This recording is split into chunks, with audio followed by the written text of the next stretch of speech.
देवराहा बाबा ने एक बार अपने एक दुखी भक्त को समझाते हुए कहा था, बच्चा, जीवन एक यात्रा है, जन्म से लेकर मृत्यु तक। जब हम पहली बार सांस लेते हैं तब से हमारी जीवन यात्रा शुरू हो जाती है और उस पल से लेकर जीवन के अंतिम क्षण तक हम यात्रा ही कर रहे होते हैं।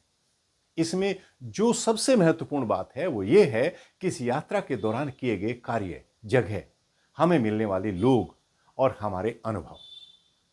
अगर आपने अभी तक इस गजेंद्र जगराम चैनल को सब्सक्राइब नहीं किया है तो सबसे पहले इस चैनल को सब्सक्राइब जरूर कर लीजिए।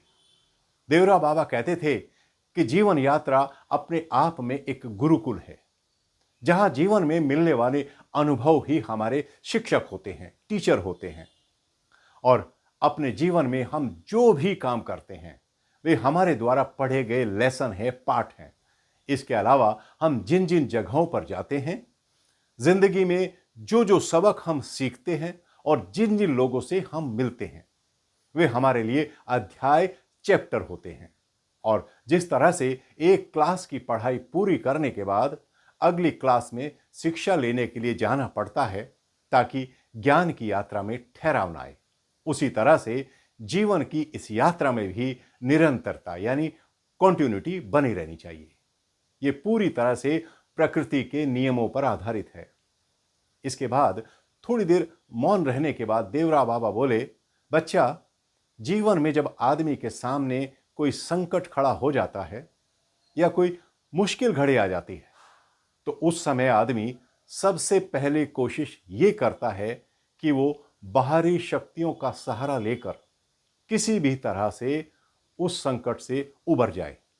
और जब उसका संकट सभी तरह की कोशिश करने के बाद भी खत्म नहीं होता तो वो परमात्मा की शरण में केवल अपने संकटों से उबरने के लिए जाता है।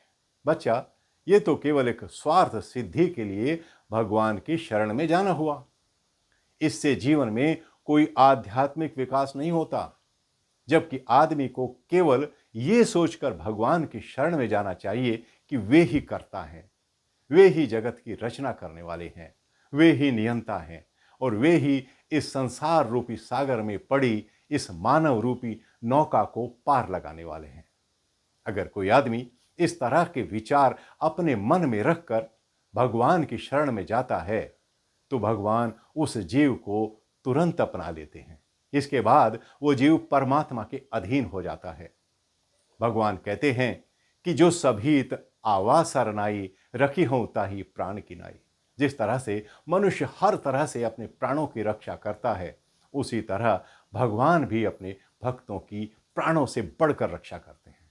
हमें इस बात को बहुत अच्छे से समझ लेना चाहिए कि आज हमारे पास जो कुछ भी है वो ईश्वर का ही दिया हुआ है। इसलिए जब तक हम ईश्वर के प्रति समर्पित होकर काम, क्रोध, लोभ, मोह और अहंकार आदि अवगुणों को अपने भीतर से निकाल नहीं देंगे, तब तक भटकते ही रहेंगे। ये अवगुण ही आदमी के दुखों के असली कारण होते हैं और इनको छोड़ देने के बाद ही हमें ईश्वर की कृपा प्राप्त होगी और साथ साथ परम शांति भी मिलेगी। इसके लिए अपने अंदर ये भाव जगाना होगा कि मेरा मुझ में कुछ नहीं, जो कुछ है सो तेरा, तेरा तुझको सौंपता क्या लगता है मेरा। तुलसीदास ने भी कहा है, नाथ सकल संपदा तुम्हारी, मैं सेवक संपत सुत नारी। देवरा बाबा गंभीर स्वर में बोले, बच्चा, इस संसार में आने के बाद हर एक आदमी को ईश्वर की शरण में जाना अनिवार्य है, यानी मैंडेटरी है। इसलिए बिना समय गंवाए अपने प्रभु की शरण में चले जाना चाहिए, क्योंकि ईश्वर की शरण में जाने के बाद आदमी को भरोसा रहता है कि अब उसे कोई पूरी तरह से संभालने वाला मिल गया है। उसे ऐसा महसूस होने लगता है कि उसकी सोच और उसके विचारों को सही दिशा में ले जाने वाला अब हमेशा उसके साथ है। यही विश्वास सत्य के रास्ते पर आगे बढ़ने में आदमी की मदद करता है और इस रास्ते में आने वाली तमाम बाधाओं और तकलीफों में उसके आत्मबल यानी सेल्फ कॉन्फिडेंस को कमजोर नहीं पड़ने देता, जिसके सहारे उसे हर तरह की समृद्धि पाना आसान हो जाता है। आज बस इतना ही। इस एपिसोड को लाइक और शेयर जरूर करिए ताकि इसका फायदा आपके अपने भी उठा सके। और अपने कमेंट लिखना ना भूलें। फिर भेंट होगी। नमस्कार।